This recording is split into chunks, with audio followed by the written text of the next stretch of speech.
Bonjour tout le monde! On se revoit suite aux midi-conférences de l'année dernière, de 2023 en fait, maintenant 2024.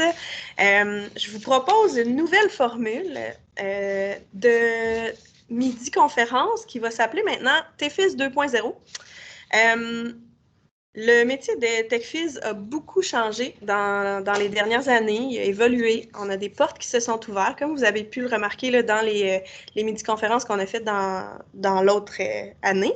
Il y a beaucoup de portes qui se sont ouvertes à nous, puis il y en a plusieurs qui vont s'ouvrir encore de plus en plus. Plus on va briser des barrières, plus on va avancer. Donc, mon objectif, ça va être de vous présenter des technologues en physiothérapie qui font des métiers ou des soins qui sont un peu différents de ce qu'on voit à l'habitude, mais aussi de ce qu'on apprend en technique, surtout en enseignement clinique, du moins ici à Sherbrooke. On est habitué là, de voir vraiment de la gériatrie pure puis de l'orthopédie en clinique privée. Donc là, je vous présente des nouvelles personnes très inspirantes qui vont vous parler de ce qu'ils font comme métier de TechFiz. Je vous présente Sébastien. Bonjour Sébastien. Salut Fanny, merci beaucoup de l'opportunité de pouvoir discuter de tout ça. C'est vraiment un beau projet. Je suis vraiment content. Sébastien, nous on se connaît parce que tu as étudié ici au Cégep, fait que j'ai eu le plaisir de t'avoir dans mes classes ici au Cégep pendant quelques années. À cause de mon congé de maternité, ça a été un peu écourté, là. Mais je me rappelle que tu es un étudiant bien impliqué. Je trouve ça vraiment le fun que tu prennes du temps pour nous parler. C'est du temps à toi, fait que c'est vraiment gentil et généreux. J'ai aucune idée de ce que tu fais, en fait. J'ai Justin qui m'a expliqué rapido presto, ça pourrait être une bonne personne, c'est sûr que ça va être inspirant. Moi, je voulais pas en savoir plus parce que je veux l'apprendre avec tout le monde ici aujourd'hui. Fait que rapido, est-ce que tu peux me parler de ton parcours là, scolaire, puis un peu vite ce que tu as fait avant, ce que tu as fait depuis, que tu as fini, puis tout ça? Oui, j'ai pas un parcours super conventionnel, là. Donc je suis sorti du secondaire, j'ai commencé un petit peu le cégep. Je me suis réorienté vers la massothérapie. J'ai fait 1 an et demi de massothérapie là, à l'Académie de massage scientifique à Sherbrooke. Ça m'a permis de travailler dans les spas, d'avoir mes premiers contacts avec la clientèle dans une relation thérapeutique, là, des choses comme ça. Après ça, j'ai refait des cours de base au cégep pendant au moins 1 an. Après ça, j'ai commencé la technique officiellement. Fait la technique au Cégep de Sherbrooke, j'ai été impliqué dans les étudiants soigneurs, fait mes stages, ben là, tu sais, évidemment, à la clinique du Cégep, mais aussi là, au public, là, donc en clinique externe, puis sur les étages aussi en soins aigus avec les patients là, qui étaient dans les salles d'hôpital. Après ça, j'ai déménagé. Moi, je suis allé à Montréal. J'ai travaillé pendant environ 6-7 mois à l'Institut de physiatrie du Québec. Donc, j'ai travaillé comme en orthogériatrie, là, avec des patients qui venaient pour des injections de cortisone, voir nos physiatres à l'étage, puis qui étaient référés en physiothérapie par la suite. Euh, donc, beaucoup de gestion de douleurs chroniques, beaucoup d'inconfort en lien avec bon, les maux de bas du dos et des choses comme ça, cervicales, tu sais, la dégénérescence des tissus et tout ça, puisque c'était une clientèle plus âgée. Ensuite de ça, je me suis redirigé vers la clinique privée. Je suis allé travailler pendant 6-7 mois encore chez Kinatex. OK. À Montréal, encore une fois. Donc, je travaillais avec les personnes qui avaient eu un accident de travail, surtout là, la clientèle CNESST. Donc, la mission était vraiment de les retourner au travail le plus rapidement possible, dans les limites là, de leur capacité. Là. J'ai fait ensuite un cours de yoga récemment, une formation professorale pour Yeah. devenir prof de yoga. J'ai fait 200 heures, puis là, je l'ai complété à la fin de l'été dernier. Donc, super intéressant. On apprend des choses au niveau de la respiration qui étaient super réapplicables en physiothérapie. C'était super un bon cours là, que j'ai pris dans un centre. Moi, j'ai fait, Puis là, je travaille. Moi, j'ai Oui, fait oui, la vas-y. yoga-thérapie, qui est une formation continue qu'on peut faire comme technologue en physiothérapie, là. C'est que c'était OK. une journée, mais c'était vraiment le yoga appliqué sur la physio. Fait qu'il faisait référence à chacune des postures qu'on fait en yoga, comment les appliquer là, en physio. C'était vraiment pertinent et super intéressant. Ça va être une formation vraiment intéressante, sincèrement, parce que moi, j'ai vu, en fait, là, pourquoi j'ai pris ce cours-là, c'est parce que j'ai pris un cours de yoga pour une des premières fois de ma vie. Puis là, je suis tombé sur un professeur qui allait devenir mon professeur de yoga, finalement, pour la formation aussi, là, ce qui est drôle, mais qui pratiquait beaucoup les techniques de respiration avant, après les séances de yoga. Puis tout ce qu'il expliquait, c'était vraiment juste un autre vocabulaire pour expliquer sensiblement les mêmes choses que j'avais appris dans mes Ben oui. cours, tu sais. Fait que je me suis dit que je passerais peut-être à côté de quelque chose si j'étudiais pas un peu plus ce domaine-là. Puis ceci dit, ça a été super intéressant, là. Nice. Ouais, puis donc là, ça, ensuite de ça, là, j'ai déménagé encore une fois. Donc, on est parti, là, moi et ma femme, de Montréal vers Gatineau. OK. Donc là, on est aménagé ici depuis environ 8 mois. Puis ça m'a donné l'opportunité, en fait, là, de commencer un nouveau travail au public, donc au CIS de l'Outaouais. Puis j'ai été engagé en pédiatrie, dans le domaine de la pédiatrie en réadaptation, autant pour les enfants qui ont une déficience intellectuelle, un trouble du spectre de l'autisme ou une déficience physique. Donc, en Outaouais, là, on couvre vraiment là, toutes les trois sphères. Euh, donc, c'est ça. Donc, je travaille dans le département de pédiatrie. Je travaille en collaboration avec maintenant quatre physios, des ergothérapeutes, des psychoéducateurs, des orthophonistes, les professeurs, les éducatrices en garderie. Je travaille avec plein de belles personnes là, qui gravitent autour des enfants, finalement, là, pour leur réadaptation. C'est vraiment, vraiment cool. C'est surtout pour ça, dans le fond, qu'on t'a recruté pour le projet, là, Ouais, pour travailler en ouais. pédiatrie. Là, c'est pas quelque chose qu'on voit beaucoup, là, des technologues qui travaillent en pédiatrie. Fait que moi, ça me fascine. Là. J'ai un petit garçon, puis j'ai un autre petit bébé dans ma bédaine. Fait que c'est full Ah excitant. oui! Oui. Fait que nice! On va partir là-dessus. Ouais. Fait qu'on va rentrer dans le sujet de la pédiatrie. Ça va? Avec plaisir. Ben Puis, tu oui. as trouvé ce travail-là de quelle façon? Dans le fond, tu es allé sur des sites, tu as trouvé la job ou. Non, c'est un petit peu plus particulier que ça. Quand j'ai aménagé ici, moi, je connaissais pas la région de Gatineau du OK. tout, mais je me suis rappelé qu'un de mes professeurs au Cégep de Sherbrooke avait déjà étudié à l'Université d'Ottawa, Ghislain Blanchard, qui m'a Qui est toujours enseigné le ici. cours de... Oui, oui, c'est ça. Donc, moi, à l'époque, il m'avait enseigné, si je me souviens bien, le neuro. Donc, voilà. Donc, là, j'ai communiqué par courriel à Ghislain. Euh, qui m'a recommandé, dans le fond, là, plusieurs centres de cliniques sportives aussi, de cliniques un petit peu plus là, orthopédiques privées, là, mais qui m'avait aussi donné le nom d'une chef d'équipe qui est devenue chef d'équipe. Là. En fait, Ghislain avait travaillé avec elle à l'époque. Là. De fil en aiguille, là, cette dame-là me redirige vers la chef d'équipe qui est présentement dans le groupe de pédiatrie du CISU. OK. Donc, en fait, moi, c'est comme ça que je suis mis en contact avec elle. À la base, ils cherchent 2 physiothérapeutes, mais les postes ne sont pas comblés depuis environ 1 an et demi, 2 ans. Donc là, elle fait un surcroît, là, donc elle crée un poste finalement, pas un poste, là, mais une affectation, donc, ça faudrait dire, au CIS de l'Outaouais. Donc, c'est comme ça que je deviens, que je fais partie de l'équipe, là, grâce à Ghislain qui a fait vraiment beaucoup d'efforts pour moi. Je suis super reconnaissant, là. Je dit contacter aux profs quand, C'est si vraiment jamais hot. là, vous avez. Ouais, apprenez à mieux savoir qui sont vos profs. Puis ça peut être des contacts super intéressants par la suite. Parce que Ce moi, que ça je m'a trouve aidé beau beaucoup. aussi là-dedans, c'est que tu as appliqué sur un poste de physio, tu sais. Oui, ouais, ouais, tout Fait que, à fait. Puis il était les portes super sont content de ouvertes, m'avoir en là, tu TechFiz. sais.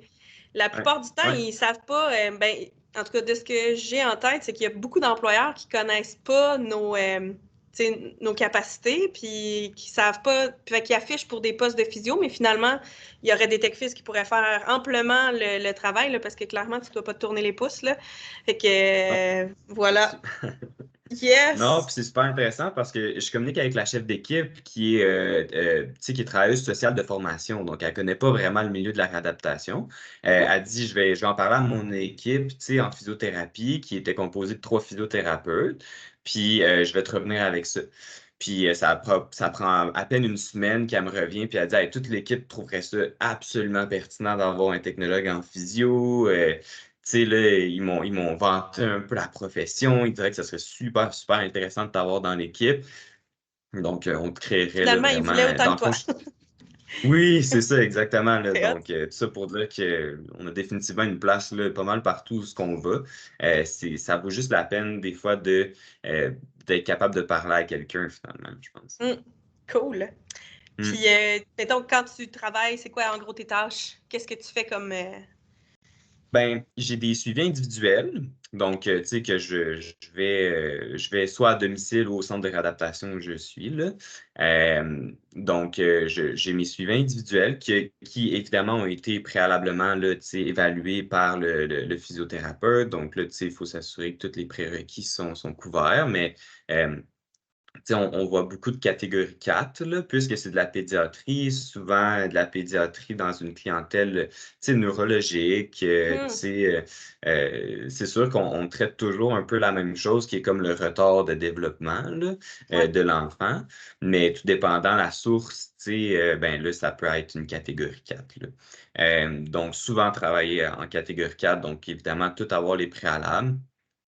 Par contre, là, si je peux glisser un commentaire là-dessus, j'ai quand même vraiment beaucoup d'autonomie, là. Tu sais, une fois que j'ai eu 1 ou 2 séances d'observation avec le physio qui me montre un peu le plan d'intervention qu'il avait prévu avec l'enfant, tu sais, on discute, c'est vraiment un travail d'équipe. Moi, je peux réévaluer l'enfant à la demande du physio, puis tu sais, après ça, discuter des résultats que j'ai eus avec lui. Tu sais, ça a été super, super pertinent là, de m'intéresser là-dessus. Puis, moi, les physiothérapeutes sont tout le temps tellement super gentils. Tu sais, c'est vraiment un travail d'équipe, là. Donc, voilà. Mais ça, c'est ma petite parenthèse juste au sujet des suivis individuels, parce que oui, je vois des suivis en one-on-one avec les enfants. C'est juste qu'ils ont été préalablement, là, tu sais, Puis moi, j'ai en évalués. tête 0-18 ans, mais est-ce Oui. que tu vas vraiment des petits newborns, là, des petits petits ou ouais?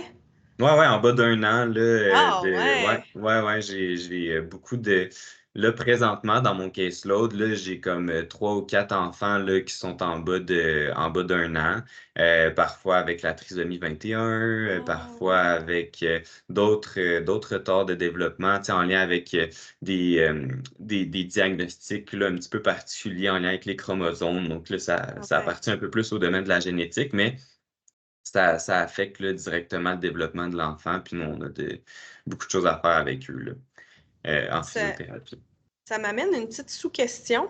Mhm. Euh, Mettons, pour commencer à travailler, là, il a fallu que tu te prépares à quelque part, parce que là, moi, tu sais, tu me parles de trisomie 21, puis tu sais, je sais visuellement un peu qu'est-ce que c'est, mais je pourrais pas te donner des caractéristiques. Tu sais, de quelle façon tu te prépares? Mettons, quelqu'un qui irait faire un stage chez vous, il se prépare de quelle façon pour, tu sais, pour avoir les connaissances nécessaires, là, au moins pour commencer, là, parce que Ouais, apprendre sur le tas. j'avoue que c'est particulier, là, tu sais, c'est sûr que c'était pas super confortable au début, là, parce que, tu Oui. sais, évidemment, là, j'étais pas familier avec la clientèle pédiatrie, on n'en voit pas dans nos cours en technologue de physio, là, en technique de physio. Euh, donc, moi, ça a été vraiment du mentorat. Tu sais, j'ai été entouré de personnes super, super compétentes, là, pendant OK. ma formation au début. Euh, donc, évidemment, là, beaucoup, beaucoup de recherches là, alternatives, là, tu sais, des ressources là, que je vais voir, éplucher les dossiers, m'informer, tu sais, avec différentes ressources que j'avais là, pour m'informer sur les diagnostics, puis comment ça s'appliquait en pédiatrie. Mais moi, étant une personne de personne, là, ce qui m'a aidé le plus, ça a été le mentorat. Les discussions que j'ai eues avec les physiothérapeutes, les séances d'observation que j'avais avec eux, avec l'enfant. Tu Mhm. sais, après, concrètement, une fois que l'évaluation est faite, le diagnostic est sorti, qu'on a nos objectifs puis nos interventions, moi, ça a été au début de juste, tu sais, appliquer ce que le physio faisait. Puis on a quand même un doigté, tu sais, on a une espèce Mhm. de, Ben de oui. nature, tu sais, avec la thérapie manuelle, tu sais, disons avec les plus jeunes, euh, qui, qui, qui font en sorte que ça facilite déjà un petit peu la manipulation du bébé, tu sais, puis tout ça. Fait que quand même, là, ça a été de l'adaptation, mais j'ai été super bien entouré. Moi, personnellement, j'ai eu de la chance. Mais c'est sûr que dans ce milieu-là, ça a été beaucoup d'inconnus, Mhm. beaucoup de recherches par moi-même, beaucoup de mentorat, là. Ouais, ça a été challengeant les premiers mois, définitivement, là. C'est vraiment cool. Moi, j'ai Ouais. fait de la physio là, avec mon petit garçon là, quand il était petit bébé. Puis, tu sais, j'étais un peu désemparée, même si j'ai déjà beaucoup de connaissances. Au niveau des enfants, bébé, le développement, je le connais pas. J'étais complètement vide. Ouais. Puis j'étais allée faire mon évaluation de physio. Puis après, mais on a fait des rencontres virtuelles parce que finalement, tu sais, j'étais capable de faire tout ce qu'elle faisait. Tu sais. Non, On ouais, est ouais. amplement capable de tout faire, les suivis, là, tu sais. Fait que Mhm. non, je suis sûre que c'est vraiment le fun de travailler avec les petits humains. Oui, vraiment. Non, non, c'est super pertinent, là, honnêtement. Là, je suis vraiment content. Ouais. Puis autrement, là, dans mes tâches Ouais. du quotidien, j'anime aussi des cours de groupe. Ah, Donc, pour les enfants un petit peu plus vieux, là, oui, c'est entre ça. 6 à 9 ans. OK. Des, le groupe que moi j'anime, ça s'appelle Dans les sports, je m'améliore. C'est un groupe qui s'intéresse aux enfants qui ont un trouble développemental, surtout le neurodéveloppemental, en fait, là, ça s'appelle le TDC. OK. Donc, le trouble développemental de l'acquisition de la coordination. OK. Donc, il y a des enfants qui sont, tu sais, ce qu'on observe, c'est beaucoup de maladresse, finalement. Beaucoup de Hmm. maladresse, beaucoup de difficultés à coordonner, planifier les mouvements. Euh, Puis, en gros, nous, dans les cours de groupe, on travaille, dans le fond, à l'acquisition des mouvements sportifs, là, finalement. Donc, on décortique les mouvements, tu sais, on trouve des façons d'adapter la tâche pour permettre aux enfants, là, de réussir puis de vivre un peu cette expérience-là de groupe avec d'autres enfants qui ont des difficultés similaires, là. Comme Donc, ça, super intéressant. ils se comparent avec des Oui, gens qui ont aussi des difficultés, fait que c'est exact. moins Mm. dégradant, tu sais, que d'être toujours avec des gens super performants, là. Exactement, ouais, ouais, ouais, c'est ça. Oui, parce que l'intégration sociale passe beaucoup, beaucoup par le jeu, là, surtout pour un Hein? enfant de cet âge-là. Tu sais, si tu peux pas jouer au ballon chasseur ou au soccer, tu sais, très difficile de te faire des amis dans la cour d'école. Donc, c'est Hmm. pour ça que nous, on les guide vraiment un petit peu plus. C'est pour ça qu'on offre ce service-là, là. Ouais, super intéressant. C'est un groupe parent-enfant en plus, donc Ah, c'est ça. on crée un meilleur lien avec le parent aussi. Ouais. C'est ça, je me demandais, parce que, tu sais, avec des enfants, t'as comme pas le choix d'avoir toujours le parent à côté, là, parce que Oui, faut que c'est tu ça. éduques autant le parent que l'enfant, là, dans tout ça, là. C'est Exactement. difficile de jongler avec le parent qui a un enfant Euh, en difficulté, qui doit être, je vais dire, ça va être péjoratif, mais qui doit être un peu surprotecteur, parce qu'on est tous déjà très protecteurs avec nos enfants. Si en plus sont en difficulté, on est comme, tu sais, Ouais. non? Jusqu'à maintenant, j'ai pas eu de problème à ce niveau-là, Ah, c'est honnêtement, le là. fun. Mais c'est sûr que, par contre, je vois un peu l'opposé, là, tu sais. C'est sûr que, autant en pédiatrie que dans n'importe quelle clientèle, il va y avoir des parents ou des personnes qui vont un peu pas appliquer nos recommandations, tu sais, puis Hum. qui vont être très, très réticents à appliquer les programmes d'exercice avec les enfants, puis tout ça. Puis nous, le développement de l'enfant passe beaucoup par le parent, tu sais, parce Ben oui. on accompagne le parent, mais on peut pas être là, tu sais, 2 à 3 fois par jour pour faire le programme d'exercice avec eux. Fait que ceci dit, ça j'en vois beaucoup, mais évidemment, là, ça, c'est vrai pour toutes les clientèles, là, Ouais, tu ouais, sais. ouais, vraiment. Honnêtement, c'est un des gros défis de notre profession, hein. On a une profession qui vise à responsabiliser beaucoup notre patient pour comme qu'ils prennent en charge sa santé. Puis à Puis deux parfois, trois ans, c'est plus ben difficile c'est de ça. se C'est ça. responsabiliser soi-même, là. Non, non, c'est même impossible. Tu sais, ça passe à 100% par le parent, là. Ouais. Exact. Mais oui, ceci dit, ce groupe-là que j'anime, super Ouais, intéressant. Sinon, j'ai des rencontres interdisciplinaires pour des patients qui ouais. ont beaucoup, beaucoup de thérapeutes là, qui gravitent autour. Je fais du mentorat encore après 8 mois parce que j'ai encore tellement à apprendre sur la pédiatrie, vraiment, là. Je voyage beaucoup, donc tu sais, je suis beaucoup dans ma voiture quand même, là. OK. Euh, Je vois peut-être entre 3 et 5 patients par jour au gros maximum. Puis c'est des rencontres d'une heure souvent. Donc, puis la plupart du temps, là, surtout pour la clientèle des ITSA, on va se déplacer à la maison parce que c'est des enfants qui ont de la difficulté à généraliser leurs apprentissages un petit peu, là. Et que si on apprend dans un contexte, mettons dans le centre de réadaptation, ils vont pas le généraliser, le réappliquer à domicile, vraiment. OK. Et c'est pour ça surtout que je vais à la maison. Parfois, je me déplace aussi dans les CPE, garderies, dans les écoles pour parler aux Mhm. éducateurs, éducatrices, aux professeurs d'éducation physique. Euh, donc, moi, je suis un peu une courroie de transmission pour tout ce qui est les objectifs en réadaptation, tu sais, en physiothérapie avec l'enfant. Donc, moi, j'éduque un peu là, toutes les personnes là, Tout ce qui qui gravite autour. oui, c'est ça, exactement. Puis sinon, bien évidemment, il y a la planification de mon horaire, les démarches un petit peu plus administratives. Ouais, Là, tu c'est sais, ça. si on s'en sauve pas, rédaction, tu sais, si j'ai une demande de marchette à faire, bon, ben là, remplir les formulaires, communiquer avec les gens par courriel, etc., etc. Ouais. Hmm. C'est vraiment cool, c'est diversifié, tu t'ennuies pas. Non, pas du tout, honnêtement, là, c'est très diversifié. Puis au public, là, je trouve qu'ils responsabilisent beaucoup les employés hein, parce qu'ils n'ont pas beaucoup de staff.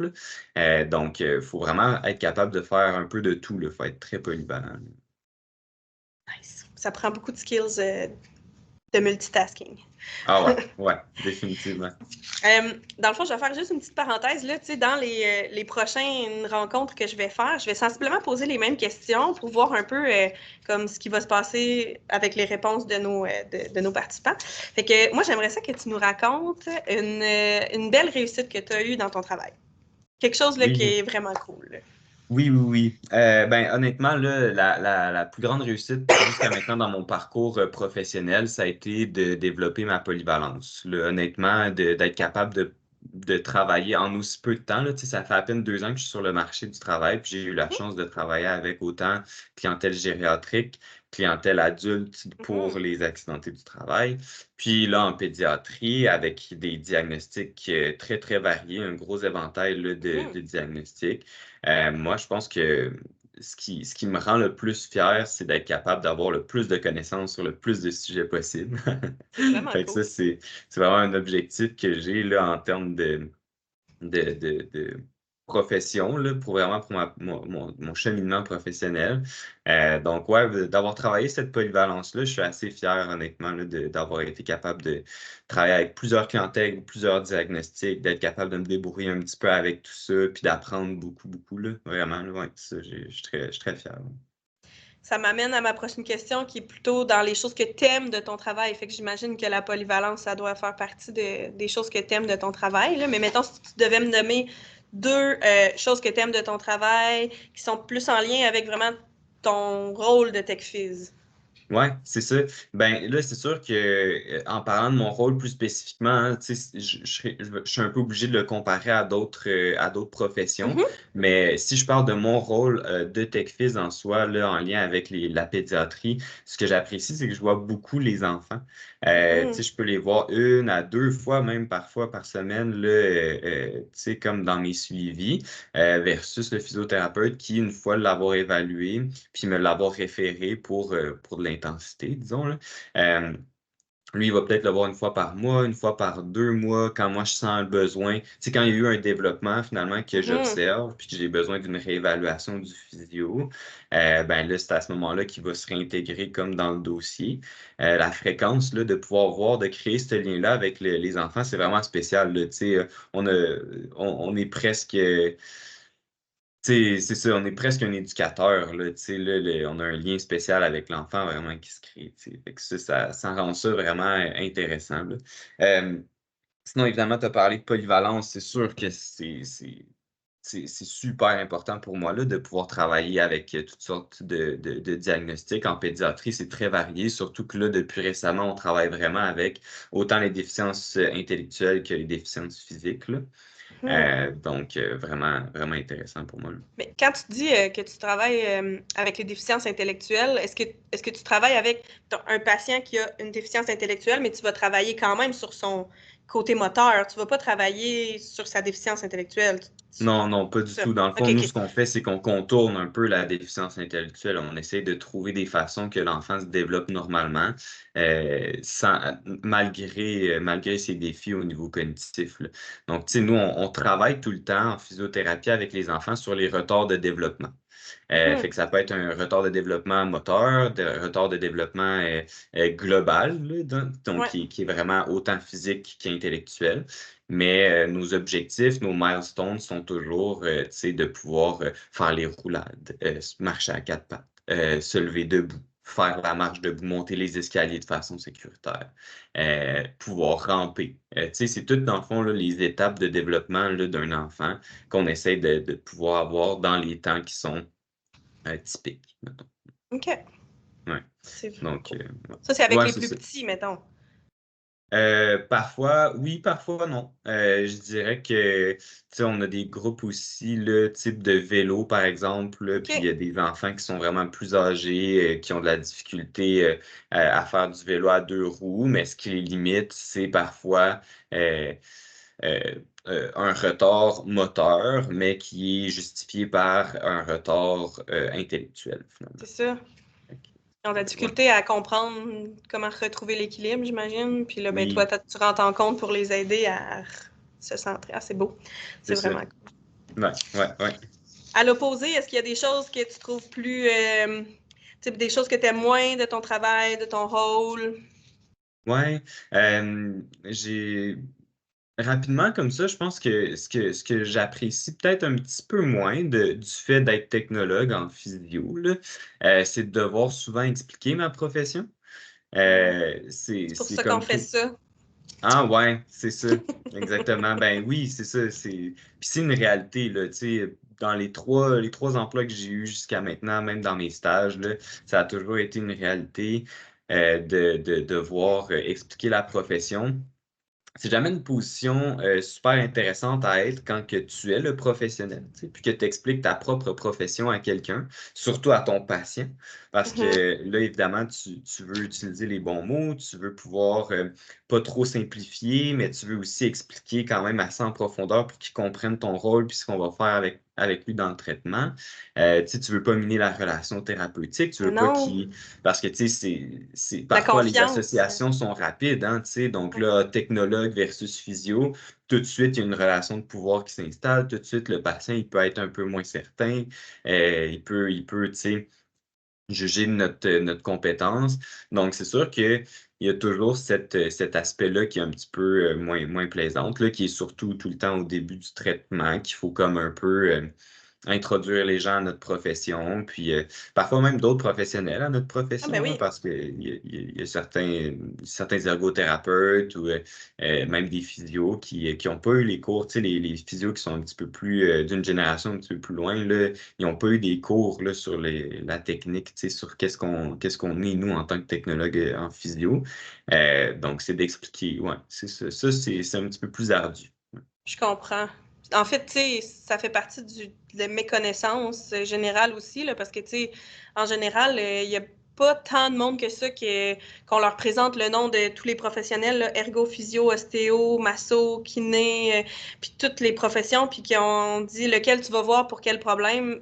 Tu sais, il y a beaucoup, beaucoup de Ouais. gens qui ne sauront pas faire la différence, là. Donc, tu sais, Mm. ça, c'est de l'éducation au public, puis tout ça. Mais, tu sais, je pense que plus on va parler de notre métier, plus il va être connu, moins cet enjeu-là va être présent, là, du moins, j'espère, de tout Mhm, mon cœur, mhm. que, Ah oui, que ça définitivement. arrive. Là. Ouais, ouais. Sinon, est-ce qu'il y a d'autres choses que tu trouves difficiles, vraiment? Rapidement comme ça, honnêtement, depuis que je travaille en pédiatrie, là, non. Tu sais, j'entends souvent là, ah, je vais aller faire physio parce que je vais être autonome, tu sais, tout ça. Moi, j'ai jamais prôné tant que ça l'autonomie, surtout dans notre domaine, parce que je trouve tellement que la collaboration avec les autres thérapeutes est comme cruciale, là. Que tu sois physio, technologue, ergo, orthophoniste, de savoir ce qu'un peu tout le monde fait, d'être capable de parler avec tout le monde du même patient, de voir vraiment ça comme un travail d'équipe. C'est Mhm. tellement plus gratifiant, tu sais, que de commencer à comparer nos professions. Ah, mais moi, je suis physio, toi, t'es ergo. Ah, puis là, l'orthophonie, c'est peut-être là. Donc, moi, je dois me prononcer un petit peu plus. C'est toujours très, très malaisant, là, tu sais, quand il y a un professionnel qui a cette attitude-là. Là.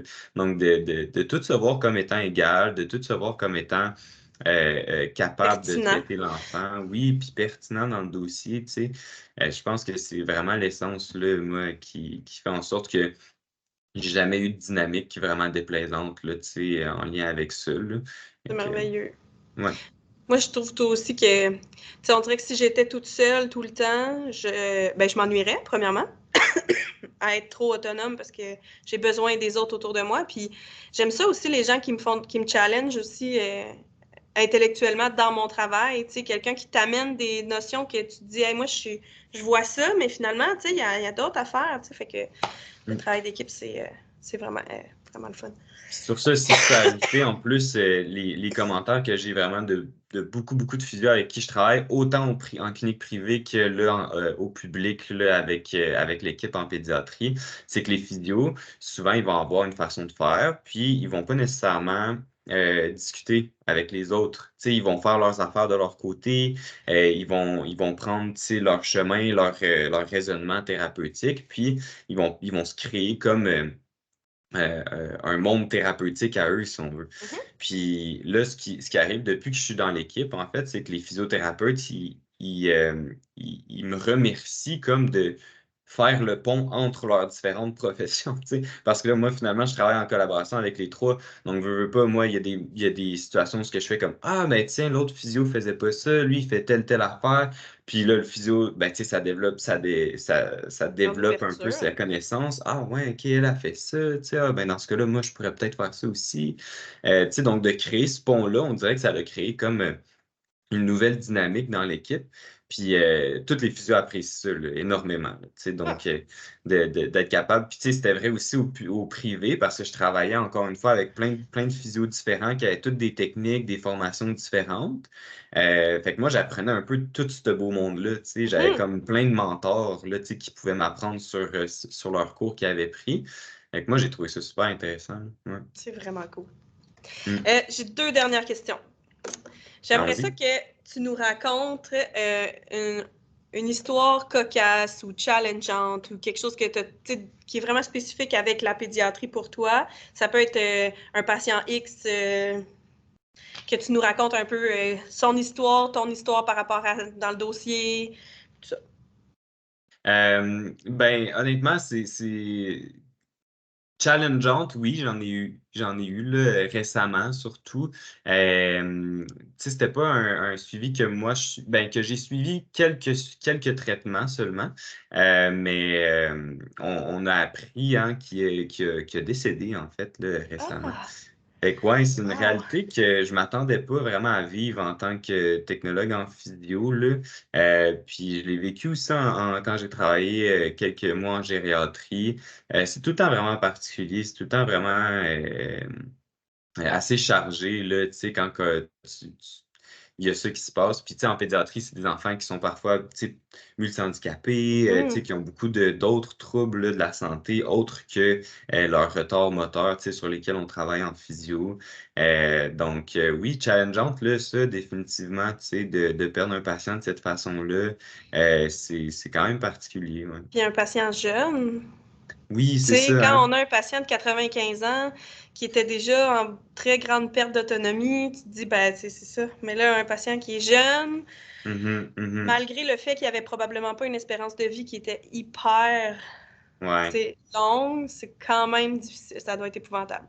ouais. Non, Qu'est-ce que non, ça ça, fait dans c'était. l'équipe dans ce genre de contexte-là? Tu sais, tu t'en attendais pas, là? C'était pas Non, non, ça. non, c'est ça, c'était assez subi, là, puis tu sais, c'est ça, ça a été vraiment comme un accident, là, c'est ça, qui aurait pu arriver à n'importe quel moment pour cet enfant-là.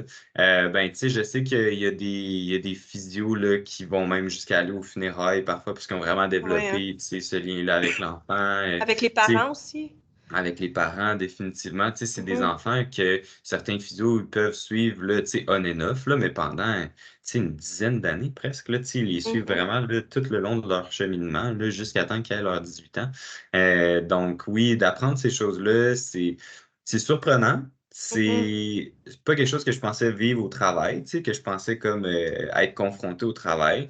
Mais c'est une réalité. Tu sais, moi, ici, on est en clinique privée avec les adultes là, tu sais, qui veulent retourner au travail ou qui ont eu un accident de voiture, par exemple.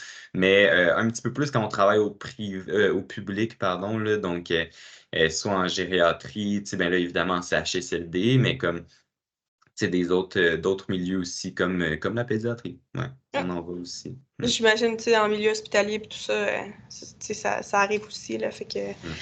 Mais ce sera un Voilà. autre sujet pour une autre personne parce qu'on aura quelqu'un qui fait ça. Ah, génial! Wow. Ouais, ça va être Ouais. cool.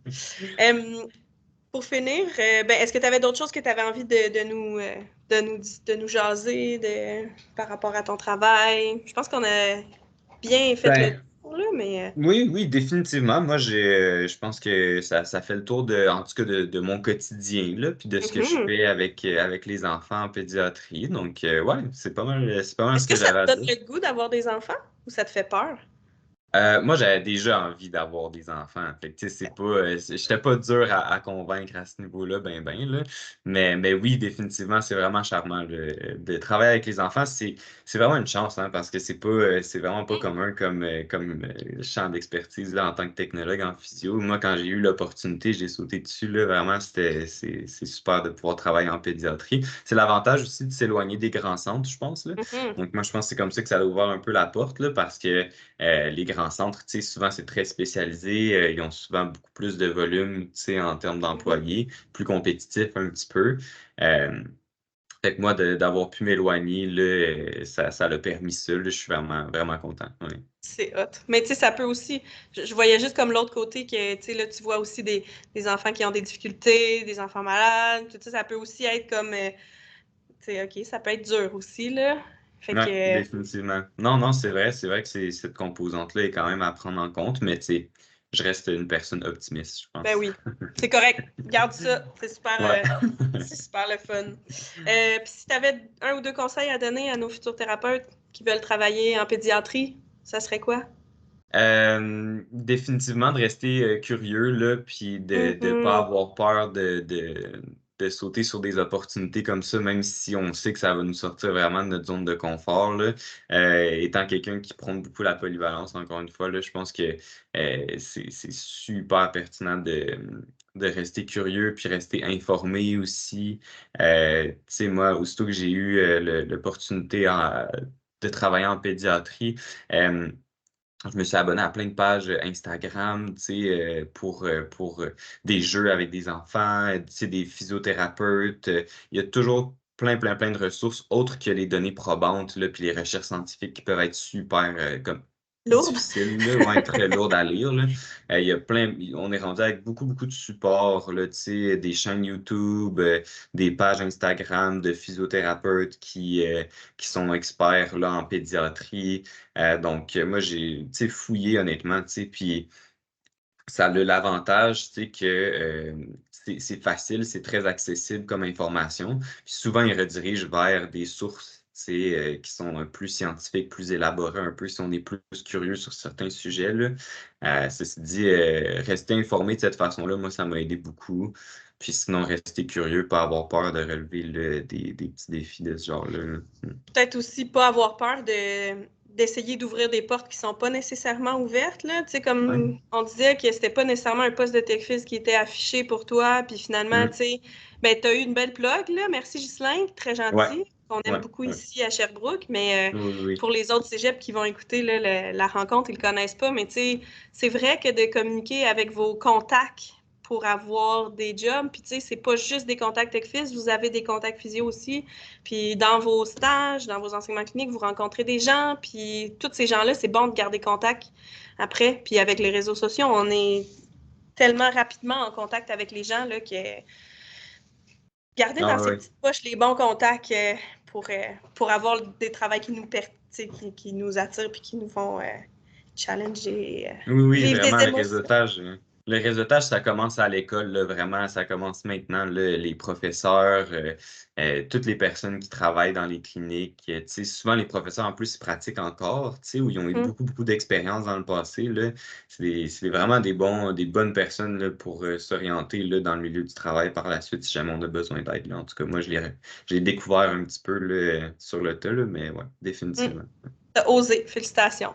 Ouais, ben, merci beaucoup, Fanny. C'était vraiment, vraiment intéressant. J'ai appris plein de belles choses. Puis Mm. ça me donne pas le goût de changer de job, mais j'aurais vraiment aimé ça, avoir cette opportunité-là là, dans le début de ma pratique là, pour faire ça. J'aurais trouvé ça vraiment trippant. Puis j'ai plein d'étudiants en tête là, que je sais que ça va super gros les intéresser. Depuis tantôt, j'ai envie d'envoyer des courriels. Là. Fait que Ah ouais. j'ai vraiment hâte de partager cette vidéo-là avec vous. Merci Sébastien de ton temps. C'était vraiment, Merci. vraiment le fun. Puis continue de promouvoir ça, mais aussi d'apprendre puis de jouer avec les enfants. On a Ouais, besoin de ça pour nos bébés. définitivement. Ben, merci, Yay! merci à toi, Fanny. C'était super pertinent. Continue ce que tu fais. C'est un très beau travail que tu fais toi aussi. Mm. Je pense que c'est un bon projet. Définitivement. Ouais. J'arrête l'enregistrement. Bye bye tout le Ouais. monde! Non, ça va bien.